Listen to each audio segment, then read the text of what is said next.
Hello guys. आज हम दोबारा पढ़ने जा रहे हैं ज्योग्राफी का चैप्टर फर्स्ट, जिसका नाम है इंडिया साइज एंड लोकेशंस।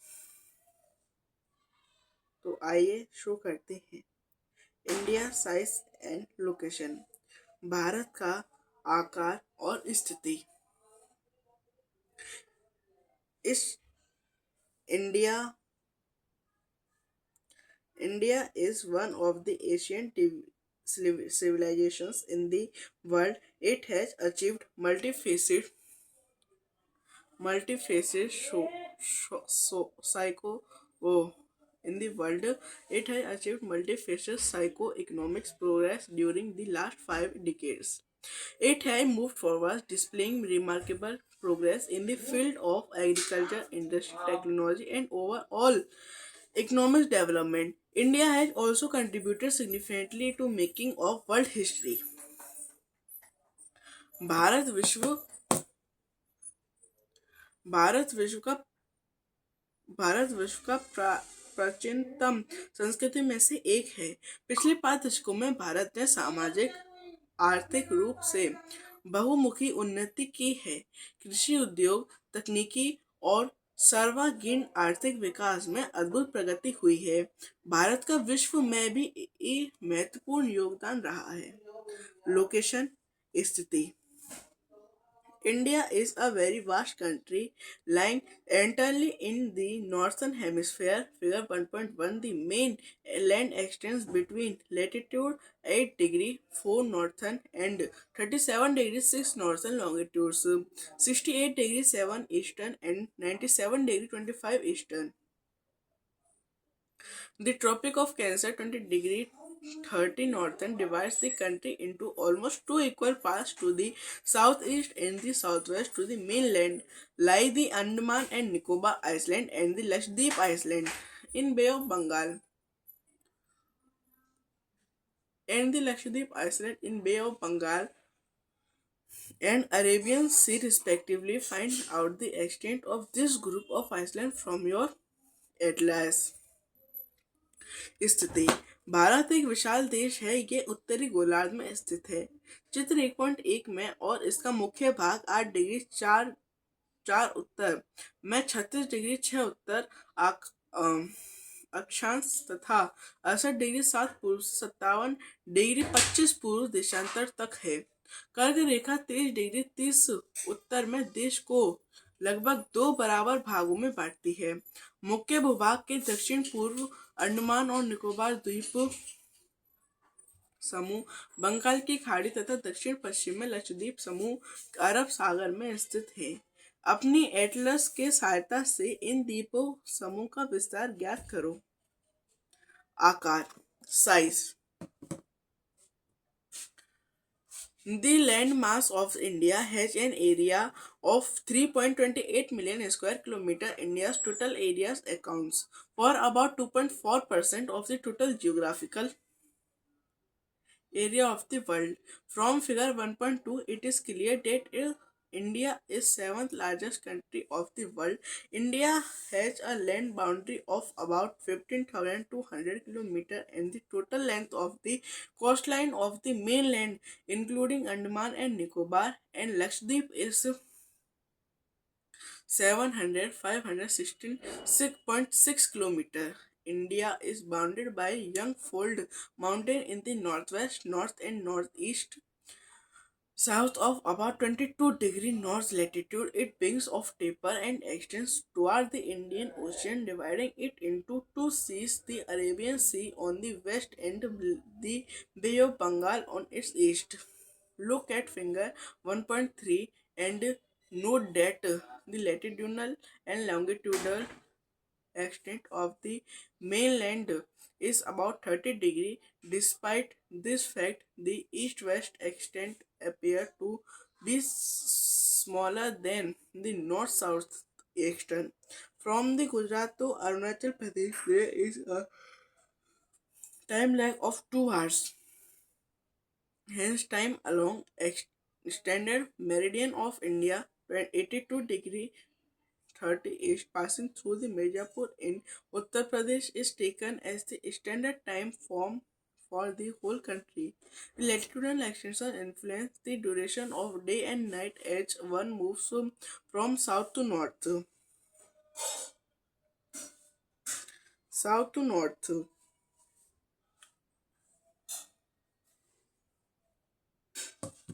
आकार भारत के भूभाग का कुल क्षेत्रफल लगभग 3.28 लाख वर्ग किलोमीटर है। भारत का क्षेत्रफल विश्व के कुल भौगोलिक क्षेत्रफल 2.4% है। चित्र 1.2 से स्पष्ट है कि भारत विश्व का सातवां बड़ा देश है। भारत की स्थल सीमा रेखा लगभग 15,200 किलोमीटर और समुद्री तट रेखा अंडमान और निकोबार द्वीप समूह तथा लक्षद्वीप समूह के साथ 7,516.6 किलोमीटर है। भारत के उत्तर पश्चिम तथा उत्तर तथा उत्तर पूर्वी सीमा पर नवीनतम वलित पर्वत है। इसके दक्षिण का भूभाग उत्तर में चौड़ा है और 22 डिग्री उत्तरी अक्षांश से हिंद महासागर की ओर संकरा होता गया है। इसके पश्चिम में अरब सागर तथा पूर्व सागर में बंगाल की खाड़ी स्थित है। चित्र 1.3 में देखिए, अक्षांश के देशांतरण का विस्तार लगभग 30 डिग्री है, परंतु फिर भी पूर्व पश्चिम का विस्तार उत्तर दक्षिण के विस्तार की अपेक्षा कम प्रतीत होता है। गुजरात के अरुणाचल प्रदेश के स्थानीय समय में 2 घंटे का अंतर है, अतः 82 डिग्री 30 पूर्व देशांतर रेखा को भारत की मानक यामोत्तर माना गया है, जो कि उत्तर प्रदेश के मिर्जापुर से गुजराती है। अक्षांश का प्रभाव दक्षिण से उत्तर की ओर दिन और रात को अवधि पड़ता है।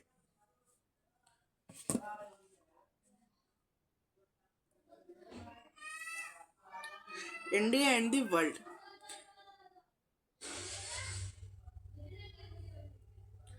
The India landmass has a central location between the East and the West Asia. India is the southward extension of the Asian continent.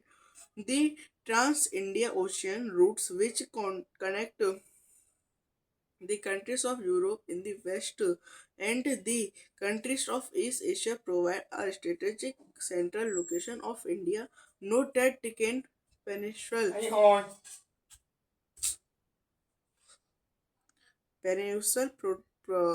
protrudes into the Indian Ocean, thus helping India to establish close contact with the West Asia, Africa, and Europe from the western coast and with the Southeast and the East Asia from the eastern coast. No other country has a long coastline on the Indian Ocean as India has a Indian. It is India's eminent position in the Indian Ocean which justifies naming of an ocean after it. Bharat तथा विश्व। भारतीय भूखंड Asia महाद्वीप के पूर्व और पश्चिम के मध्य स्थिर है।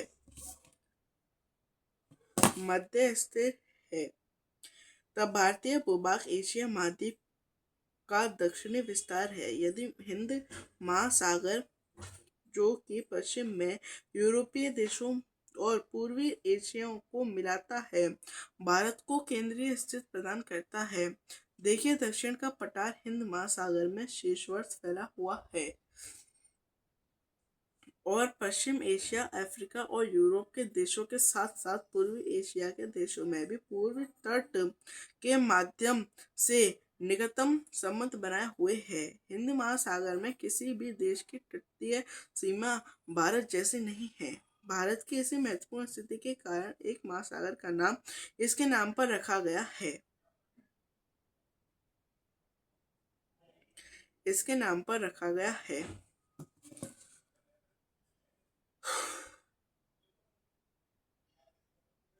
India's contacts with the world have continued through ages, but her relationships through the land routes are much older than her maritime contacts. The various passes across the mountain in the north have provided passages to the ancient travel, while the ocean restricted such interaction for a long time. These routes have contributed in the exchange of ideas and commodities since ancient times.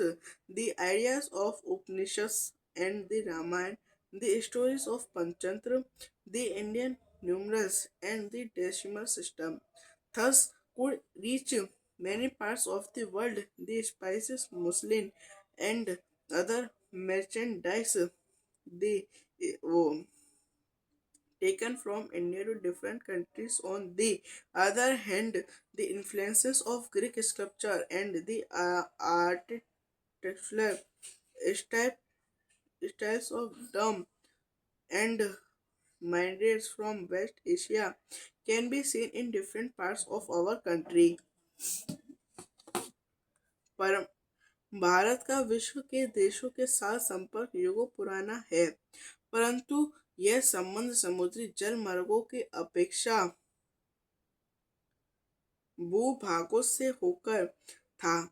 उत्तरी पर्वतों के दरों से अनेक यात्री प्राचीन काल में भारत आए, जबकि समुद्री मार्ग बहुत समय तक ज्ञात नहीं थे। इन मार्गों से प्राचीन समय से विचारों और वस्तुओं का आदान प्रदान होता रहा है। भारत का पश्चिम, मध्य और पूर्वी एशिया तथा दक्षिण एशिया के पड़ोसी देशों के साथ एक अद्भुत संपर्क रहा है। इसी प्रकार उपनिषदों के विचार, रामायण तथा पंचतंत्र की कहानियां, भारतीय अंक एवं दशमलव प्रणाली आदि संसार के विभिन्न भागों तक पहुंच सके। मसाले, मलमल आदि कपड़े तथा व्यापार के अन्य सामान भारत के विभिन्न देशों को ले जाते थे।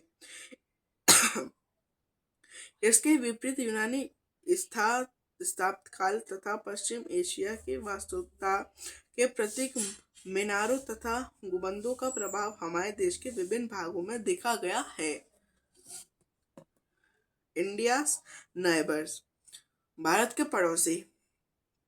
India occupies an important strategic position in South Asia. India has 28 states and 8 union territories. India shares its land boundaries with Pakistan and Afghanistan in the northwest, China, Tibet, Nepal, and Bhutan in the north, and Myanmar and Bangladesh in the east. Our southern neighbors across the sea consist of the two island countries, namely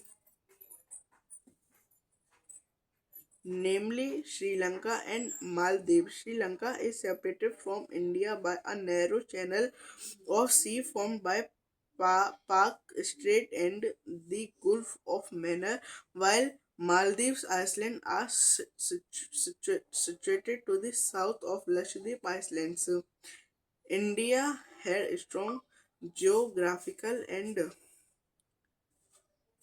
historical links with her neighbors. Look at the physical map of Asia in your atlas and note how India stands apart from the rest of Asia.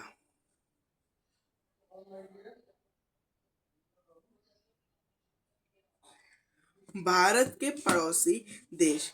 Bharat का दक्षिण Asia में एक महत्वपूर्ण स्थान है। भारत में 28 राज्य और 8 केंद्रित शासित क्षेत्र हैं। भारत की भूमि की सीमाएं उत्तर पश्चिम में पाकिस्तान और अफगानिस्तान के साथ, उत्तर में चीन, तिब्बत, नेपाल और भूटान के साथ तथा पूर्व में म्यांमार एवं बंगाल देश के साथ है। दक्षिण में समुद्र पार हमारे पड़ोसी दो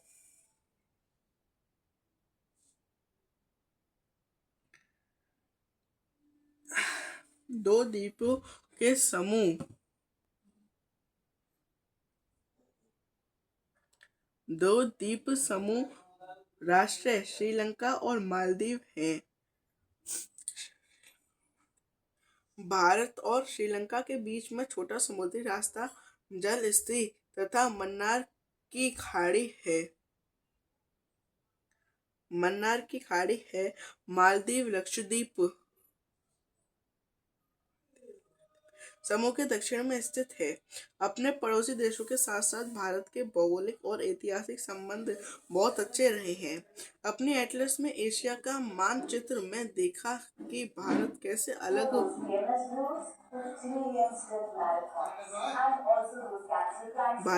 अलग दिखाई देता है। क्या आप जानते हैं school school Bhuvan NCERT एक पोर्टल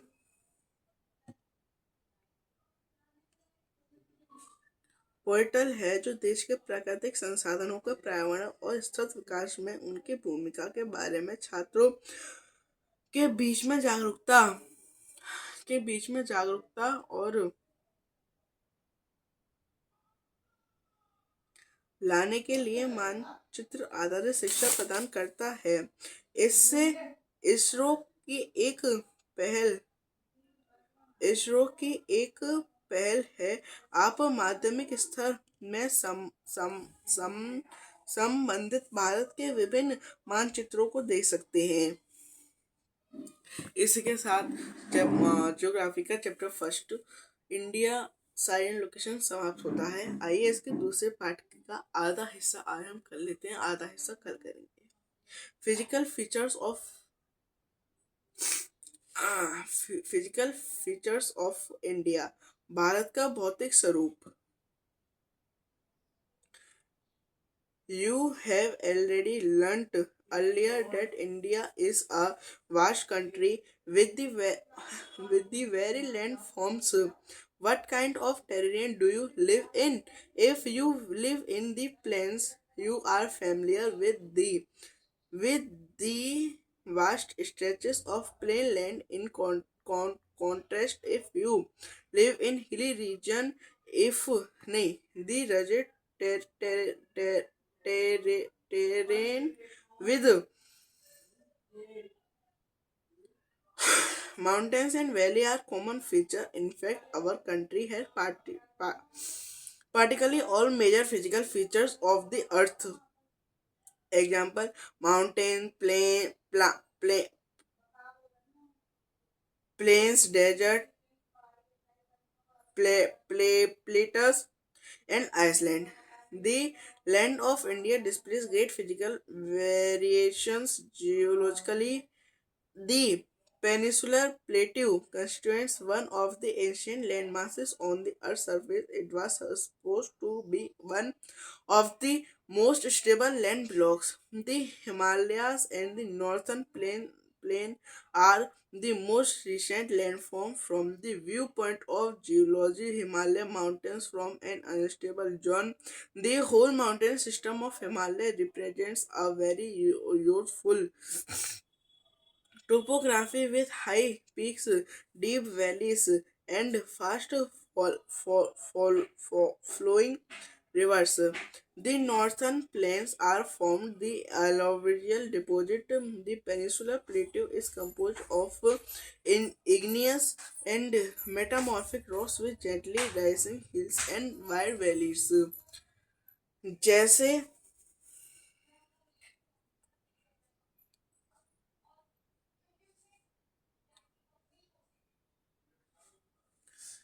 जैसे कि आप जानते हैं कि भारत विभिन्न स्थल कृतियों वाला एक विशाल देश है। आप किस प्रकार के क्षेत्र भूषण में रहते हैं?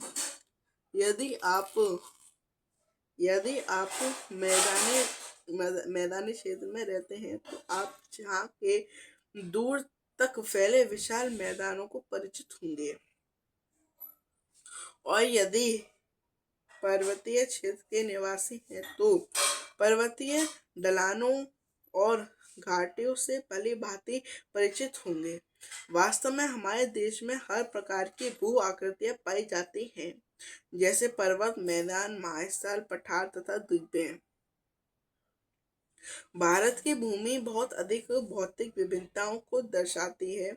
भू भूगर्भीय और नहीं भूगर्भीय तौर पर प्रायद्वीप पठार पृथ्वी की सतह का प्राचीनतम भाग है। इस भूमि का एक बहुत ही स्थिर भाग माना जाता था। परंतु हाल के भूकंपों ने इसे गलत साबित किया है।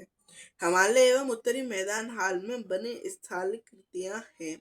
भूगर्भ वैज्ञानिकों के अनुसार हिमालय पर्वत एक अस्थिर भाग है। हिमालय की पूरी पर्वत श्रृंखला एक युवा स्थलाकृति को दर्शाती है, जिसमें ऊंचे शिखर, गहरी घाटियां तथा तेज बहने वाली नदियां हैं। उत्तरी मैदान जलोढ़ निक्षेपों से बने हैं। प्राय प्रायद्वीपीय पठार आग्नेय तथा रूपांतरित शैली वाला कम ऊंचे पहाड़ियां एवं चौड़ी घाटियों से बना है। मेजर अब है इसका दूसरा topic, major physiographic division. The physical feature of India can be grouped under the following geographical divisions: the Himalaya Mountains, the North Plains, the Peninsula Plateau, the Indian Desert, the Coastal Plains, the Iceland. मुख्य भौगोलिक वितरण। भारत की भौगोलिक आकृतियां को निम्नलिखित वर्गों में विभाजित किया जा सकता है। पहला, हिमालय पर्वत श्रृंखला। दूसरा, उत्तरी मैदान। तीसरा, प्रायद्वीपीय पठार। चौथा, भारतीय मरुस्थल। पांचवा, तटीय मैदान। और छठा, द्वीप समूह। हिमालय पर्वत। The Himalaya geologically young and the structurally old mountain stretch over the northern borders of India. These mountains ranges between run in west-east direction for the Indus to the Brahmaputra Himalayas, represent the loftiest and one of the most rugged mountains barriers of the world. They form an arc which covers a distance of about 2400 km. Their width varies from 400 km in Kashmir to 150 km in Arunachal Pradesh. The altitudinal variation are greater in the eastern half than those in the western half. The Himalaya consists of three parallel ranges in its longitudinal extent. A number of valleys lie between these ranges. The northernmost range is known as the Great or Inner Himalayas or Himadri. It is the most continuous range consisting of the loftiest peaks with an average height of 6,000 meters. It contains all prominent Himalaya peaks. Himalaya पर्वत भारत की उत्तरी सीमा पर विस्तृत हिमालय भूपर्वतीय रूप से युवा एवं बनावट के दृष्टिकोण से वलित पर्वत श्रृंखला है।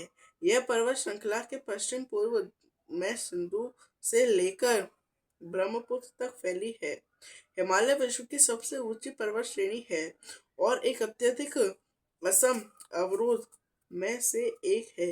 यह 2400 किलोमीटर की लंबाई में फैले एक अर्धवृत्त का निर्माण करते हैं।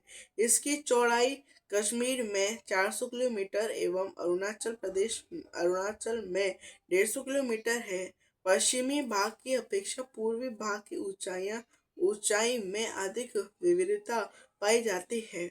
अपने पूरे देशांतरीय विस्तार के साथ हिमालय को तीनों भागों में बांट सकते हैं। इन श्रृंखलाओं के बीच बहुत अधिक संख्याओं में घाटियां पाई जाती हैं। सबसे उत्तरी भाग में स्थित श्रृंखला को महान या आंतरिक हिमालय या हिमाद्री कहते हैं। ये सबसे अधिक विस्तृत श्रृंखला है, जिसमें 6000 मीटर की औसत ऊंचाई वाले सर्वाधिक उच्च शिखर हैं। इसे हिमालय सभी मुख्य शिखर हैं।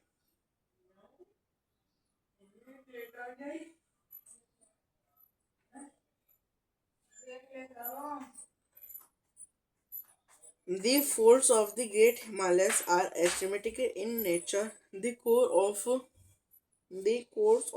this part of Himalayas is composed of granite. It is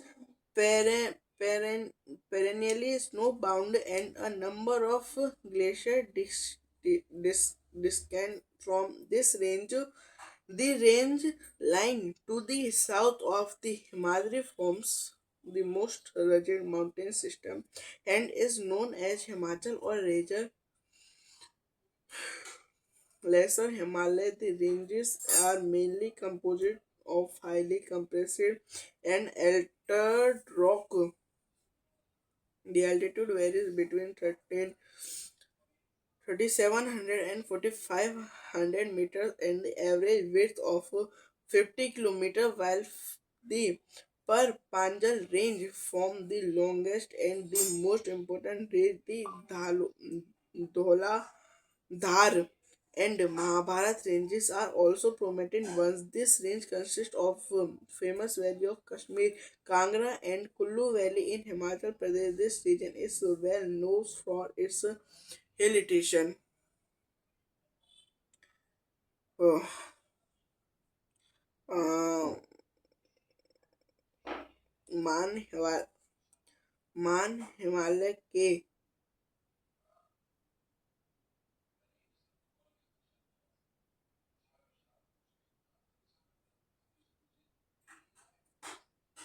मान हिमालय के वलय की प्रकृति असममित है। हिमालय के इस भाग के क्रोड ग्रेनाइट का बना है। यह श्रृंखला हमेशा बर्फ से ढकी रहती है तथा परिवर्तित शैलों से हुआ है। इनकी ऊंचाई 3700 मीटर से 4500 मीटर के बीच तथा औसत चौड़ाई 50 किलोमीटर है, जबकि पीर पांजाल श्रृंखला सबसे लंबी तथा सबसे महत्वपूर्ण श्रृंखला है। धौलाधर एवं महाभारत श्रृंखलाएं भी महत्वपूर्ण हैं। इस श्रृंखला में कश्मीर की घाटी तथा हिमाचल के कंगराण एवं कुल्लू की घाटियां स्थित हैं। इस क्षेत्र में पहाड़ी नगरी के लिए जाना जाता है। को हिमालय की सबसे भारी श्रृंखला को विशालदेश कहा जाता है। इनकी चौड़ाई 10 से 50 किलोमीटर तथा ऊंचाई 900 से 1100 मीटर के बीच है। यह श्रृंखलाएं उत्तर में स्थित मुख्य हिमालय की श्रृंखलाओं से नदियों द्वारा लाई गई असंपीड़ित अवसादों से बनी है। ये घाटियां बजरी तथा जलोढ़ की मोटी परत से ढकी हुई हैं। निम्न हिमालय तथा शिवालिक के बीच में स्थित लंबत घाटी के दून के नाम से जाना जाता है। कुछ प्रसिद्ध दून है देहरादून, कोटली एवं पालोटेन।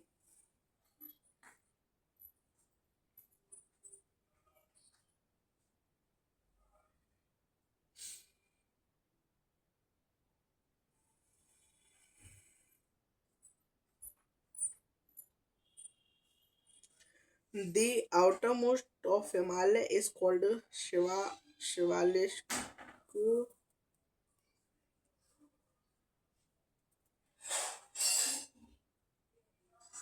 नहीं।